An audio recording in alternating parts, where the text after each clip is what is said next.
The spike in violent crime in 2020, the first year of the pandemic. We have an obligation to make sure all people are safe. Public safety depends on public trust, as all of us know, but too often that trust is violated. Joining us tonight are the parents of TYRE Nichols. Welcome.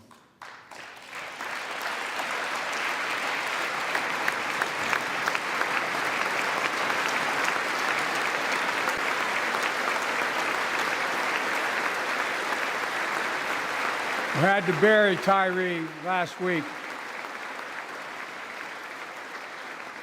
As many of you personally know, there's no words to describe the heartache or grief of losing a child. But imagine if you lost that child at the hands of the law. Imagine having to worry whether your son or daughter came home from walking down the street, or playing in the park, or just driving a car. Most of us in here have never had to have the talk that brown and black parents have had to have with their children. Bo, Hunter, Ashley, my children, I never had to have the talk with them. I never had to tell them if a police officer pulls you over, turn your interior lights on right away. Don't reach for your license. Keep your hands on the steering wheel. Imagine having to worry like that every single time your kid got in a car. Here's what TYRE's mother shared with me when I spoke to her. When I asked her how she finds the courage to carry on and speak out. With the faith of God, she said her son was, quote, a beautiful soul, and something good will come of this. Imagine how much courage and character that takes. It's up to us, to all of us. We all want the same thing. Neighborhoods free of violence. Law enforcement who earns the community's trust. Just as every cop, when they pin on that badge in the morning, has a right to be able to go home at night, so does everybody else out there. Our children have a right to come home safely. Equal protection under the law is a covenant we have with each other in America. We know police officers put their lives on the line every single night and day. And we know we ask them in many cases to do too much, to be counselors, social workers, psychologists, responding to drug overdoses, mental health crises, and so much more.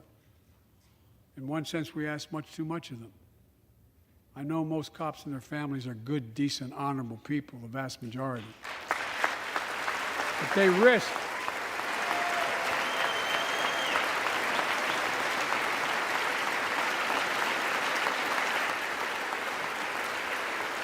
risk their lives every time they put that shield on. But what happened to TYRE in Memphis happens too often. We have to do better. Give law enforcement the real training they need. Hold them to higher standards. Help them succeed in keeping us safe. We also need more first responders and professionals to address the growing mental health, substance abuse challenges.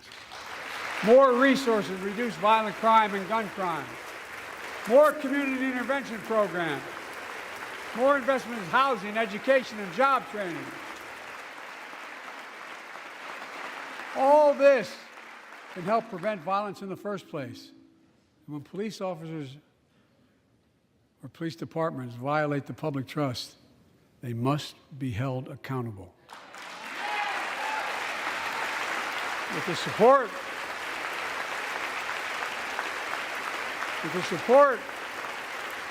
of the families of victims, civil rights groups, and law enforcement, I signed an executive order for all federal officers, banning chokeholds, restricting no-knock warrants, and other key elements of the George Floyd Act.